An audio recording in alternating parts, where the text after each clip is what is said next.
સમગ્ર રાજ્યમાં પ્રારંભાયેલી વન સેતુ ચેતના યાત્રાનો શુભારંભ મુખ્યમંત્રી ભૂપેન્દ્ર પટેલ દ્વારા નવસારી જિલ્લાના ઉનાઈ ખાતેથી કરાયો છે।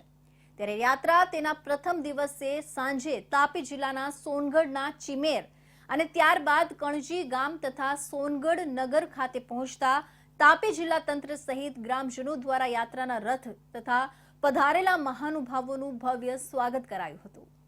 મુખ્યમંત્રીએ પ્રારંભ કરેલા વન સેતુ ચેતના યાત્રા તાપી જિલ્લા ખાતે પહોંચતા યાત્રાનું ભવ્ય સ્વાગત કરવામાં આવ્યું હતું।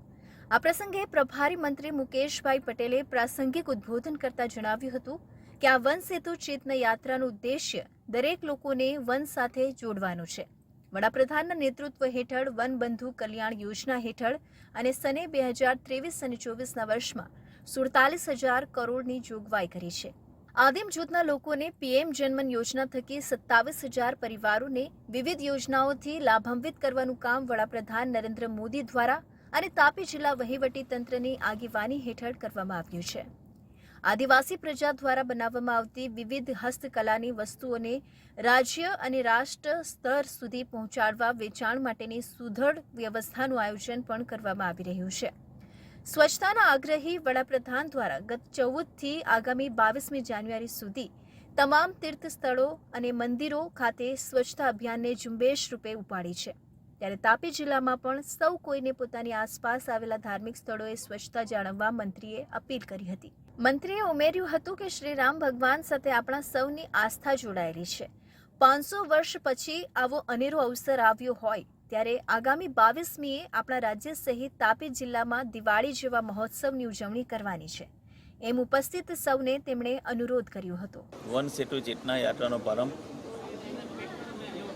ઉનાઈ માતાના પવિત્ર પાટણગઢની રીતે આજે શરૂઆત કરી છે। ગુજરાતના મુખ્યમંત્રી શ્રી ભૂપેન્દ્રભાઈ પટેલ સાહેબ, ગુજરાતના પ્રદેશ અધ્યક્ષ સી આર પાટીલ સાહેબના હસ્તે આ યાત્રાનું પ્રસ્થાન કરાવ્યું છે। ઉમરગામથી અંબાજી સુધીની યાત્રા આ 22 તારીખે પરિપૂર્ણ થશે। ઉનાઈથી શરૂ કરેલી યાત્રા 14 જિલ્લાઓ ફરીને સાથે 51 જેટલા ટ્રાઇબલ વિસ્તારના અને વન વિસ્તારના જે તાલુકાઓ છે એને કનેક્ટ કરીને યાત્રા 22 તારીખે મા જગદંબાના પાટણગઢની અંદર અંબાજી પહોંચવાની છે।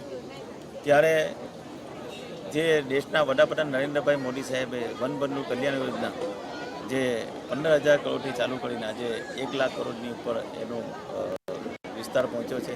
આ પ્રસંગે વન અને પર્યાવરણ, ક્લાઇમેટ ચેન્જ, જળ સંપત્તિ રાજ્યમંત્રી અને તાપી જિલ્લાના પ્રભારી મંત્રી મુકેશભાઈ પટેલ અને આદિજાતિ વિભાગના મંત્રી કુંવરજી હળપતિની આગેવાની હેઠળ તથા બારડોલી મત વિસ્તારના સાંસદ પ્રભુ વસાવા, ધારાસભ્ય ડોક્ટર જયરામ ગામિત અને જિલ્લા કલેક્ટર ડોક્ટર વિપિન ગર્ગ, જિલ્લા વિકાસ અધિકારી વીએન શાહ સહિત વિવિધ અધિકારીઓ પદાધિકારીઓની ઉપસ્થિતિમાં તાપી જિલ્લાના સોનગઢ તાલુકાના ચિમેર ગામ ખાતે વન સેતુ ચેતના યાત્રાનો કાર્યક્રમ યોજાયો હતો।